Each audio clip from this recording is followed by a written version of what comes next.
Buenos días, doctor Walter Zambrano Cabanillas, decano de la facultad, de la querida facultad de FOPCA, conocida con el nombre de FOPCA para todos nosotros, ¿no? Facultad de Pesquería, Oceanografía y y Ciencias Alimentarias. Buenos días a los señores participantes que hoy día nos acompañan. Es para mí, como jefa de la Biblioteca Central de la Universidad Nacional Federico Villarreal, muy grato acompañarlos esta mañana y dar la bienvenida a la capacitación que va a correr a cargo de la bibliotecóloga encargada de la señorita Sandra del Rocío Núñez Guamán sobre un tema muy interesante para todos los que nos dedicamos a la investigación, para nuestros alumnos, para los docentes y para todo aquel que esté interesado en ingresar a este mundo maravilloso de la investigación. Nosotros trabajamos los artículos de investigación, nuestras tesis con normas y en este caso en la universidad trabaja con las normas APA y esas versiones van cambiando cada cierto tiempo, actualizándose a los cambios que ha habido. Por ejemplo, ahora se trabaja con toda la información digital y toda esa información es la que la señorita Sandra, nuestra bibliotecóloga Sandra del Rocío Núñez Guamán, nos va a presentar en esta mañana. Es un tema amplio, se han incorporado nuevas bases de datos, nuevas informaciones, casi todo ya figura en torno a lo digital. Y a esos cambios tenemos que adaptarnos. Agradezco la invitación del señor decano para ser yo quien, a nombre del señor vicerrector, doctor Carlos Tello Malpartida, dé las palabras de bienvenida. Agradezco a todos por su participación y vamos a quedar satisfechos porque la Biblioteca Central, junto con todos los bibliotecólogos, estamos en la mira de acompañarlos en todos los procesos de investigación que se realicen. Nuestro papel es ese, servir como vínculo de enlace a nuestros estudiantes, a nuestros docentes, investigadores y también a la comunidad que requiera de nuestros servicios. Muchísimas gracias. Sandra, adelante. Gracias. Agradecemos sus palabras, doctora Rosalina Campos. Recordarles que los micrófonos están silenciados. Podrán realizar las preguntas por el chat de la reunión o por el Facebook de la foto o del vicerrectorado. Al final de la exposición, la licenciada Sandra responderá sus preguntas. La capacitación de hoy se titula Normas APA, variante de la séptima edición, primera parte, dada por la bibliotecóloga Sandra del Rocío Núñez Guamán, licenciada en Bibliotecología y Ciencias de la Información por la Universidad Nacional Mayor de San Marcos, quien labora actualmente en la Biblioteca Especializada de nuestra facultad. Dejamos en el uso de la palabra a la bibliotecóloga Sandra. Adelante. Bueno, gracias Patricia. Muy buenos días, estimadas autoridades, estimados docentes y estudiantes de nuestra querida Universidad Nacional Federico Villarreal y también a los invitados de otras universidades y casas de estudio aquí presentes. Sean bienvenidos a este ciclo de capacitaciones virtuales 2021 que organiza nuestra querida FODCA y también la biblioteca especializada a la cual pertenezco. Como ya lo mencionó la señorita Patricia, soy la licenciada Sandra Núñez Guamán, bibliotecóloga, y en esta oportunidad los voy a capacitar sobre el tema normas CAPA, variantes de la séptima edición. Es la primera parte de la capacitación. Quisiera también recabar sus sugerencias, comentarios en el chat o de repente tomar el uso de la palabra, ¿no?, al final de la exposición para ahondar sobre otros temas en relación a las normas CAPA para ser tocados en la segunda parte, que es el 10 de julio, el sábado 10 de julio a esta misma hora. Entonces, podríamos abarcar todos los temas y nutrirnos de conocimiento. Eso es lo que quiero que ustedes vayan y puedan difundir también el conocimiento de las normas CAPA. En cuanto al contenido de esta primera parte, primero vamos a empezar por los conceptos del plagio, la política antiplagio de nuestra universidad dada a través del vicerrectorado de investigación, justamente. De ahí vamos a tocar lo que es los inicios de las normas APA, sus ventajas, el formato. También tocaremos lo que es citas bibliográficas, sus clases o tipos, para también ver algunas casuísticas de citas que he recopilado, las más importantes, que son de utilidad para ustedes. Culminaremos en lo que es tablas y figuras, que es un capítulo muy importante también, y finalizando en variantes de la séptima edición, justamente el subtítulo de esta capacitación, que corresponde a las diferencias en cuanto a la versión 6 y la versión 7. Y bueno, espero que sea de su agrado, que me presten atención, y cualquier duda al final de la capacitación estaremos viendo. Pueden tomar el uso de la palabra, podemos habilitar los micrófonos si quieren hacer alguna sugerencia o comentario. Yo estoy en la disposición para resolver todo ello, también a sus correos. De repente pueden escribir a mi correo, o de repente por interno también mi celular.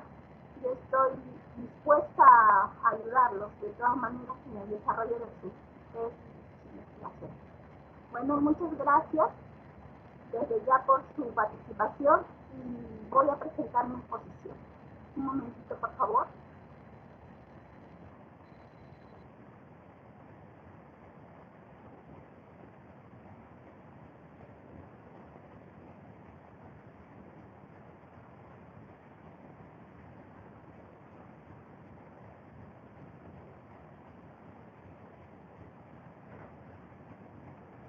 Señorita Patricia, ¿pueden ver mi exposición, mi presentación? Sí se ve, Sandrita. Sí se ve. Sí se ve. Muchas gracias. Ya, entonces empezamos con esta capacitación que abarca los temas básicos, fundamentales, pero que los vamos a ir desarrollando poco a poco. Entonces, capacitaciones normas TAPA, variantes de la séptima edición, es el título, la primera parte. Iniciamos con el concepto de plagio, que se refiere, de acuerdo al diccionario de la Real Academia Española, como la acción de copiar en lo sustancial obras ajenas dándolas como propias.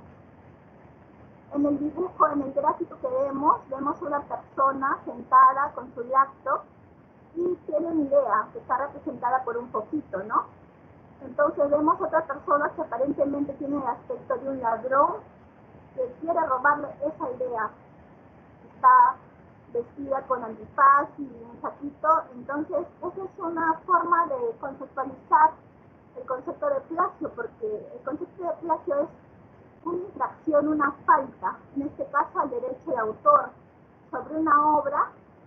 En el caso de los trabajos de investigación intelectual de cualquier tipo, se incurre cuando se presenta una obra ajena, o sea, de otra persona, como propia o original. Ese es el concepto de plagio. ¿Y cómo se comete el plagio? Se comete cuando utilizamos palabras de otro sin indicarlo como cita o como referencias bibliográficas, como ya lo vamos a ver. Al presentar ideas originales de otro, que lo modificamos o lo cambiamos sin la citación de la fuente. También al falsificar las palabras o ideas de otro. Y esto es muy importante, al citar incorrectamente una fuente de información. Porque vamos a ver que de repente entonces nuestra intención no lo hacemos con ventaja, el copiar una información, pero si también no usamos correctamente las normas, en este caso serían las normas APA, vamos a incurrir también en plagio, porque no citamos incorrectamente, aunque no es nuestra intención, pero igualmente vamos a incurrir en esa falta, y al simular ser el dueño del trabajo de otro. Justamente me acuerdo una anécdota que me pasó cuando estaba en las aulas de contabilidad, justamente de nuestra alma mater Villarreal, y estudió contabilidad también, soy bachiller. Ahí había dos grupos que habíamos formado entre los alumnos, los estudiantes, y justamente se filtró una información de mi grupo a otro grupo, y la señorita, la jefa del grupo, presentó ese trabajo como suyo, que era trabajo de nosotros, de nuestro grupo. Entonces, de alguna forma eso también es adueñarse el trabajo de otro y merece una sanción. Claramente la profesora o la docente sancionó a esa señorita porque yo le hice saber que ese trabajo era mío. o mejor dicho, de mi grupo, y ella recibió su sanción, que es justamente lo que vamos a ver más adelante, la función o la política sancionadora.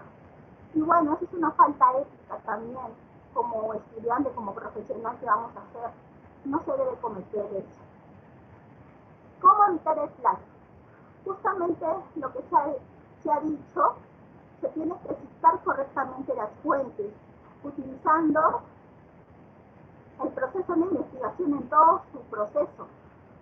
Los estilos de citación disponibles de acuerdo a cada disciplina. Si bien es cierto, en la parte de ingeniería, humanística, se utilizan más las normas APA, vemos que en otra disciplina, por decirlo así, las ciencias médicas utilizan Vancouver, por decirlo así. Son diferentes características de normas, pero igual son válidas para cada una de las disciplinas o áreas de conocimiento. Entonces es importante también usar correctamente estas fuentes. Además, hay herramientas que facilitan el escrito de un documento. Tenemos, por ejemplo, los gestores de referencias bibliográficas, que los que son más usados ahora son Mendeley y Zotero, que son de acceso gratuito, aunque también tienen algunos espacios comerciales, pero que nos van a ayudar a administrar, organizar nuestras fuentes, nuestras citas bibliográficas o referencias, porque a veces tenemos un trabajo de investigación y no solamente citamos 3 cosas, 3 fuentes, 3 libros o 3 fuentes electrónicas, tenemos bastantes, entonces nos va a ayudar a organizarlo mejor, por decir, si tenemos unas 40 fuentes, vamos a tener mayor organización con esas herramientas, que más adelante también vamos a explorarlas de repente en otra capacitación. Acá venimos con la política antiplagio, que está dada por nuestra universidad en el estamento del Vicerrectorado de Investigación, con la resolución rectoral número 6885-2019 AU-UNFV de fecha 30 de diciembre de 2019, las políticas antiplagio son en relación al acceso abierto. Nuestra universidad promueve el acceso gratuito a la información y al uso sin restricciones de los recursos digitales por parte de la comunidad universitaria, la libre publicación de las investigaciones en repositorios de acceso abierto para dar máxima visibilidad de los resultados de las investigaciones. Eso como acceso abierto, la libre publicación. Política de evaluación por pares. La universidad promueve la evaluación por pares como una estrategia efectiva y eficaz para garantizar la calidad, confiabilidad, integridad y solidez de la producción académica. Esta también importante. La política editorial publica trabajos originales e inéditos que estén acompañados de un documento en el cual los autores garantizan la originalidad de dichos trabajos y se comprometen a no postularlos simultáneamente ante otras instituciones. La política de prevención y verificación.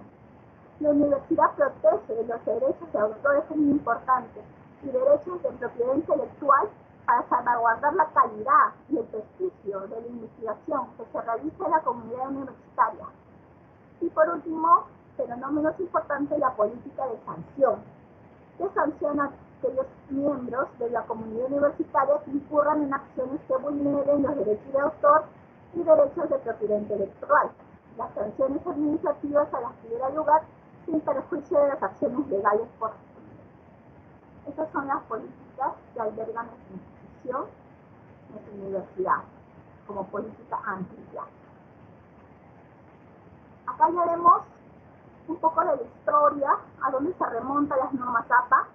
En el año 1929, un grupo de psicólogos, antropólogos y administradores de negocios buscan establecer un conjunto de reglas que ayudan a codificar componentes de la escritura científica para la comprensión de lectura, para facilitarla. APA son las siglas justamente de American Psychological Association, como ven en el logo. Las consideraciones, qué es lo que comprende las normas APA, qué es lo que ve, qué es lo que norma, por valga la redundancia, Márgenes y formato del documento, como primer punto. Puntuaciones y abreviaciones, tamaños de letra, construcción de tablas y figuras, citación y referencia. Son 5 componentes que engloba las normas APA. Las ventajas de usar las normas APA. Las normas APA, la información que contiene de acuerdo a las normas APA es de menor extensión, lo suficiente para seguir con la idea de exponer. El estilo APA pretende facilitar y simplificar la búsqueda de información, además de ayudar al investigador a tener un orden y una estructura en sus escritos. Esa como segunda ventaja. El estilo APA, al momento de redactar, facilita la comprensión del lector como la transmisión de la idea que se quiere dar al usuario, al público. Permite dar forma a publicaciones científicas y la practicidad con la que está diseñada permite identificar los autores encargados del escrito y evitar los errores de redacción. Esas 4 son las principales ventajas. Obviamente nos da un orden, una claridad en las ideas, todo ello lo que menciona, ¿no? Las 4 ventajas. El formato. El tamaño de papel recomienda que sea tamaño carta, que tiene las medidas de 21.59 centímetros de ancho y 27.94 centímetros de largo. Los márgenes equivalentes a 1 pulgada de todos los lados, que es 2.54 centímetros, es decir, en el margen superior, inferior, derecha a izquierda. Acá vamos a ver las definiciones de citas y referencias. Ojalá de repente poniendo un ejemplo también me van a comprender, pero vamos a ver. La cita, según el diccionario de la Real Academia Española, es referir, anotar o mencionar los autores, textos o lugares que se agregan o discuten lo que se dice o escribe. La cita viene a ser una breve mención. Las referencias es el listado con información completa de las fuentes citadas en el texto, que permite identificarlas y localizarlas para asociarse de la información contenida allí. Vamos a recalcar la diferencia entre citas y referencias.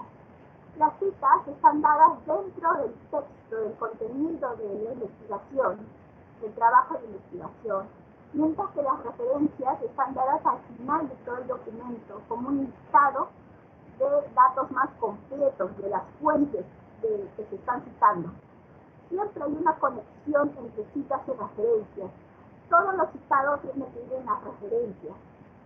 Las citas comprenden más que nada el apellido del autor, el año y la paginación, mientras que las referencias tienen más datos de acuerdo al tipo de documento que se está referenciando.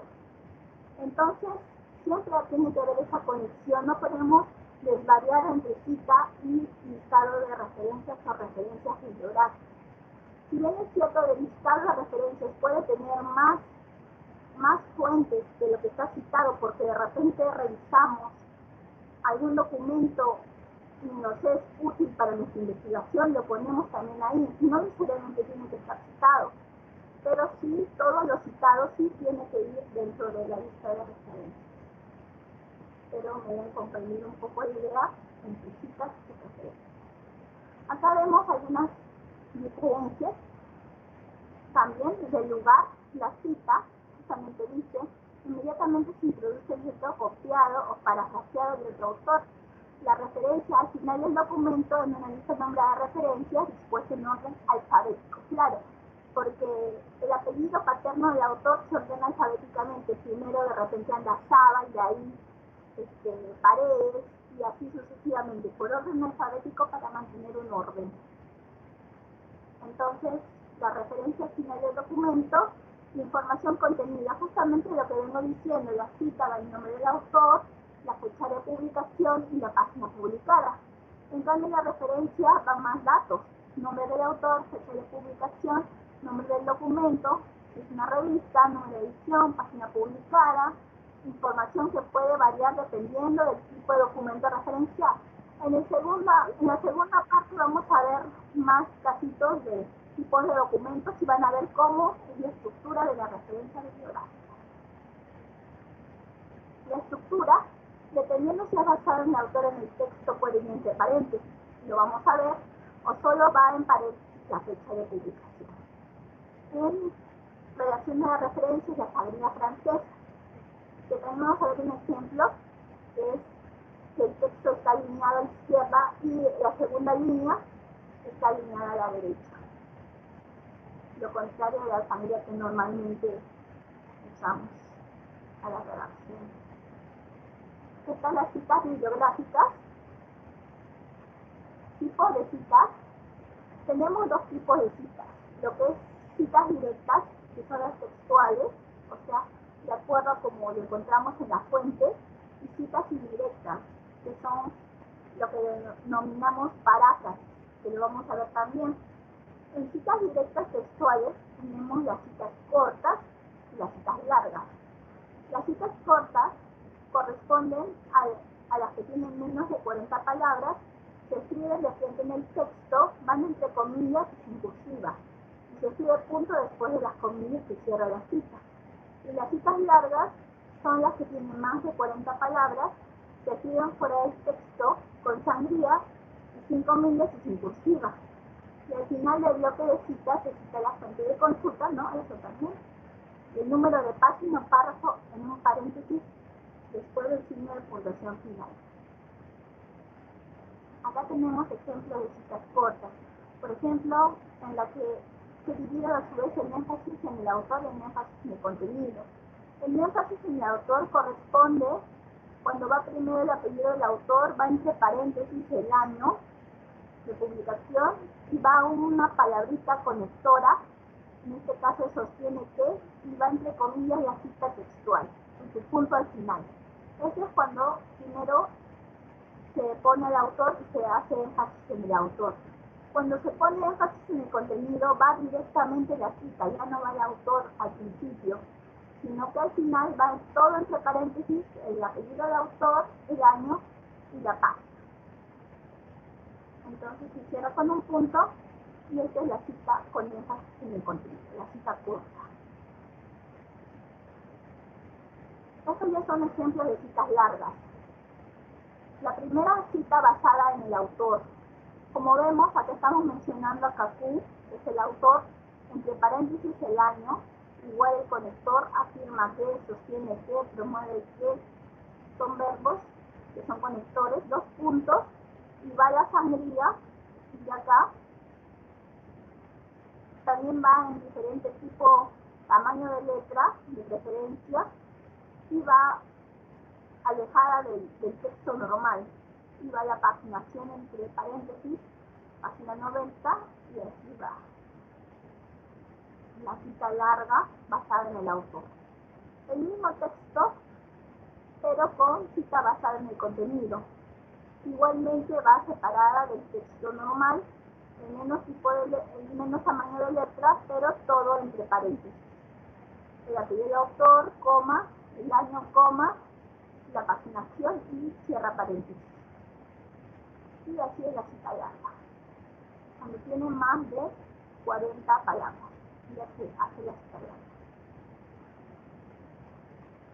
Tenemos la otra clase de cita que les mencioné, las citas indirectas o paráfrasis. Consiste en reproducir, interpretar, resumir la idea con las propias palabras, dando un sentido y poniendo un poco de nosotros como autores. Acá tenemos un ejemplo. Está todo este texto original de Strauss, 2008. Y vemos, ¿no?, que habla de la medalla de Newbery. La cita indirecta o paráfrasis sería citar al autor, en este caso es Strauss, ponerle entre paréntesis el año 2008 y por ejemplo vemos que estamos resumiendo la idea, porque acá tiene más texto. Los libros infantiles que ganan la medalla Newbery por su excelencia se venden muy bien a pesar de su tendencia a tratar temas difíciles como la muerte y los problemas en el desarrollo. En lugar de promover el interés en estos libros, estos temas son tan sofisticados y difíciles de comprender que de hecho desalientan su interés por la lectura. Página 61. Este sería un ejemplo de cita indirecta o paráfrasis. Vamos a ver algunas técnicas de parafraseo. La técnica 1 que voy a mostrar es cambiar la función gramatical de algunas palabras. En el ejemplo original vemos el profesor de medicina John Swanson plantea que los cambios globales influyen en la propagación de enfermedades. La paráfrasis propuesta sería: de acuerdo, si le ponemos un conector al inicio, con John Swanson, un profesor de medicina, le cambiamos el orden de las palabras, los cambios alrededor del globo, si le ponemos globales, causan que las enfermedades se propaguen. Entonces ya no se influyen en la propagación de enfermedades, sino un poco cambiando el orden. Esa es una técnica 1 de paráfrasis. Vamos a ver una técnica 2. El uso de sinónimos. Esto es muy común. Por ejemplo, en el original, un portavoz del gobierno americano declaró que la crisis del SIDA representa una amenaza a la seguridad nacional. El anuncio se hizo después de que un informe de inteligencia se asegurara que las altas tasas de infección por VIH podían provocar que se generalicen una desestabilización política.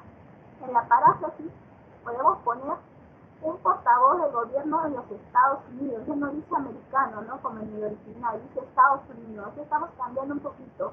Anunció que el SIDA, anunció, están los sinónimos, podría poner en peligro la seguridad de esa nación, no dice seguridad nacional, sino de esa nación. El gobierno alertó a la población luego de un importante estudio gubernamental, concluyeron que podrían surgir problemas políticos.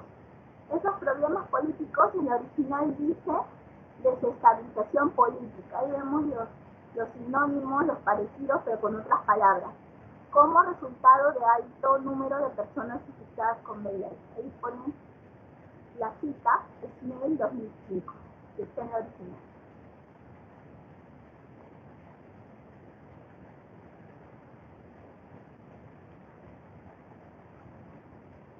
Ya, esa es la técnica 3, que es cambiar el orden de las palabras, voz activa, pasiva, y mover los modificadores a diferentes posiciones. En el ejemplo original, antier 2001 informó que la malaria mata a más de 1 millón de personas anualmente, la gran mayoría de ellos niños de la región subsahariana. En la paráfrasis, cada año más de 1 millón de personas muere a causa de la malaria. Ya no dice que la malaria mata, sino que las personas mueren a causa de la malaria. Y la mayoría de víctimas son niños que viven en el África ariana, perdón. Entonces está como que, ¿no?, cambiando el orden, cambiando de voz activa a voz pasiva. También es válido esa forma de paráfrasis. Como técnica 4 está cambiar la estructura de la oración y usar diferentes conectores. En el ejemplo original dice: aunque solo cerca de 1/10 parte de la población mundial vive allí, el África subsahariana continúa siendo la región más golpeada, representando 72% de la gente infectada con VIH durante 2000. En la paráfrasis, aproximadamente 10%. Ya no dice décima parte, dice 10%, que es algo, ¿no?, que pueden jugar por ahí con las palabras. De la población mundial vive en el África subsahariana. Sin embargo, esta área del mundo tiene el porcentaje más alto de enfermedades, esta es la idea, relacionados con el SIDA. De hecho, en el 2000, casi 3/4 partes de la población, casi 3/4 partes, arriba dice representando 72%, es algo similar. Tenía el virus del VIH, y ponen la cita, Bunty 2004. Es importante mencionar que para la parte del detector de plagio, podría decirse, si bien es cierto, las citas textuales son válidas, pero es mejor utilizar la parte de parafraseo, como le he mostrado acá, porque ahí va a haber menor porcentaje de similitud. Y nosotros le vamos a aportar nuestro criterio, nuestro resumen a esa cita. Entonces, de preferencia, cuando hagan sus trabajos de investigación, recurrir al parafraseo para hacer sus citas, ¿no?, las citas indirectas. También las citas directas, pero en menor proporción. Esa es mi recomendación. la casuística. Por ejemplo, cuando queremos citar trabajos de varios autores. Dos autores, en este caso en el ejemplo está Evans y Lindsay. 2015, entre paréntesis, mencionan que es una cita corta, la administración estratégica es fundamental en las organizaciones y se pone al final la paginación, 3.75 puntos.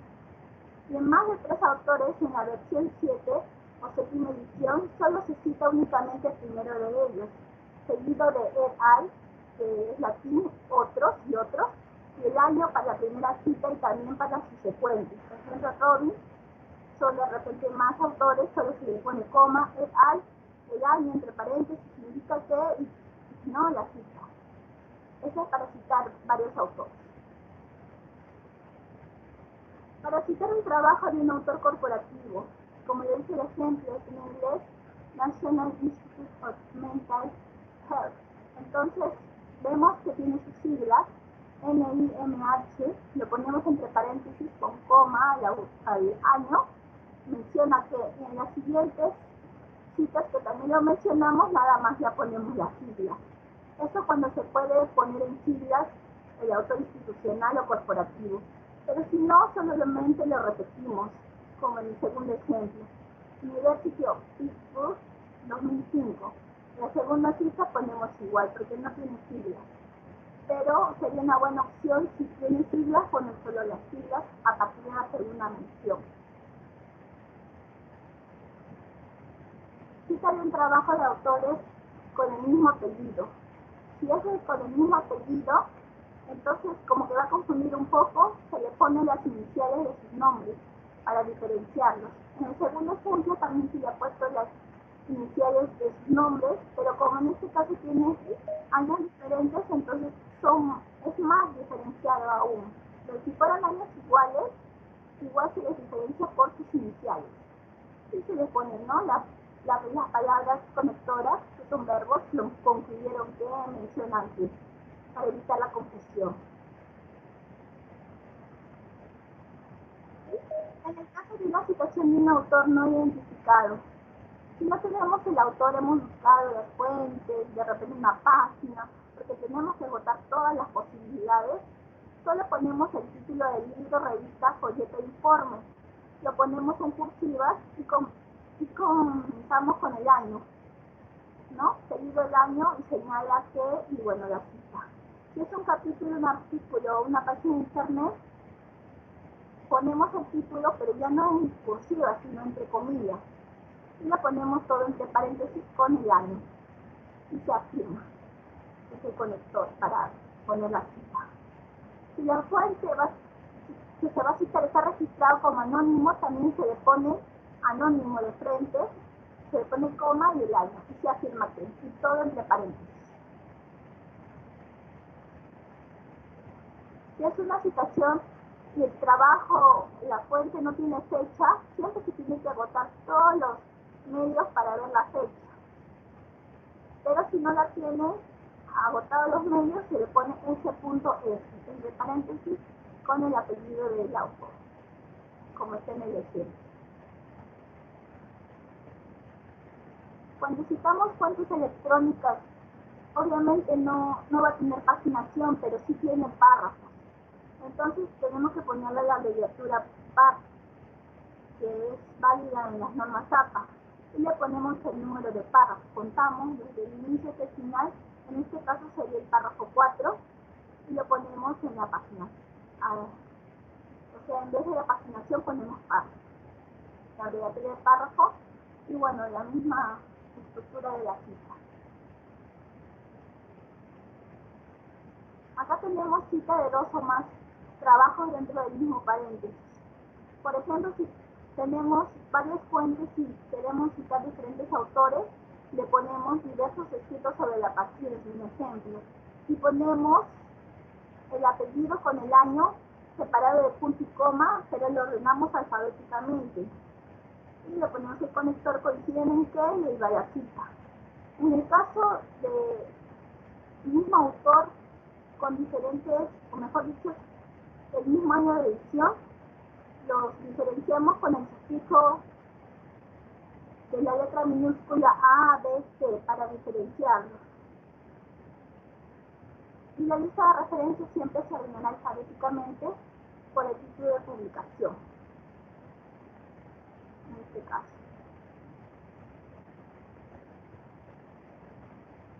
Acá ya entramos a lo que es tablas y figuras, lo que corresponde a algunos alcances sobre tablas y figuras. Siempre la tabla tenemos que numerarla con su número, ¿no? Tabla 1, tabla 2, tabla 3, de acuerdo al orden que aparece en la investigación, y utilizar negritas para justamente esa parte de la denominación de tabla con su número. Se tiene que escribir el título con interlinado doble y debajo de la tabla, que sea breve pero descriptivo, o sea, que indique de qué es lo que trata la tabla, y con letra cursiva. El cuerpo de la tabla debe tener interlinado simple, 1,5 o doble. Centrar el texto de la tabla, podemos alinearlo a la izquierda, si es flexible. De tener abreviaturas, explicarlas con notas en la tabla, explicaciones extras, no es obligatorio explicarlas. Utilizar el mismo tipo de tamaño y fuente en las tablas en el resto del texto, y un interlinado doble en el número de la tabla, el título y las notas. Para citar una tabla, tienen que hacerlo haciendo énfasis en su número, tabla 3, tabla 4, tabla 1, no referirse a una posición con respecto al texto, no poner tabla a continuación o por su número de página, la tabla está en la página tal, no, si quieres referirse a la tabla tiene que ser con su número. En cuanto a las figuras, todos los elementos visuales que no son tablas se consideran figuras en normas APA. Por ejemplo, las ilustraciones, infografías, fotografías, gráficos, de líneas sobre barras, diagramas de flujo, dibujos, mapas. Y así, las tablas y figuras tienen la misma configuración general. Lo que importa es el valor de la información de la figura. Los componentes de una figura es el número de la figura, el título, imagen, leyenda, nota. Y en la elaboración propia no es necesaria la aclaración de derecho del autor, porque el APA asume que todo lo que no tenga cita es de autoría del propio autor. Aunque hay unos que delimitan y lo ponen también. Se puede adaptar de acuerdo a la política de la institución. De acá está un pequeño ejemplo de tablas. Está su denominación, el título, bueno, que es breve, los datos y alguna nota. Eso es en cuanto a la séptima edición del APA. Estamos viendo el APA séptima edición versus el APA sexta edición, que algunas cosas también se mantienen, pero con algunas variaciones. Como dice la leyenda, en octubre de 2019 la Asociación Americana de Psicología, APA, presentó la séptima edición del Manual de Publicaciones, el APA, que reemplaza la sexta edición publicada en 2009. Esta edición todavía está en inglés, no se encuentra traducida totalmente al español. Vamos a empezar con las variantes que he querido identificar, las más saltantes de la séptima edición en relación a la sexta. En la sexta edición, el tipo y tamaño de fuente está dado por el Times New Roman de 12 puntos. En la séptima edición nos trae más variedad de letras. Pero todas estas letras tienen que ir todas en el texto, no pueden ir mezcladas, obviamente. El Calibri 11 puntos, Arial 11 puntos, Lucinda Trans únicos 10 puntos, el Times New Roman también de 12 puntos, Georgia 11 puntos, Computer Modern de 10 puntos, y bueno, lo que mencioné. Los márgenes en la sexta edición tienen al menos 1 pulgada e igual en todos los lados, podría ser mayor que 1 pulgada. En cambio, en la séptima edición está representada por 1 pulgada en todos los lados de la página, como vimos el formato. En cuanto a la sexta edición, la portada no tiene secciones para un trabajo estudiable. En la sexta edición tiene que estar en el título y una línea adicional de doble espacio antes del nombre del autor. En la sexta edición, la longitud del título está limitada a 12 palabras. En la séptima es recomendada la limitación, pero no obligatoria de 12 palabras.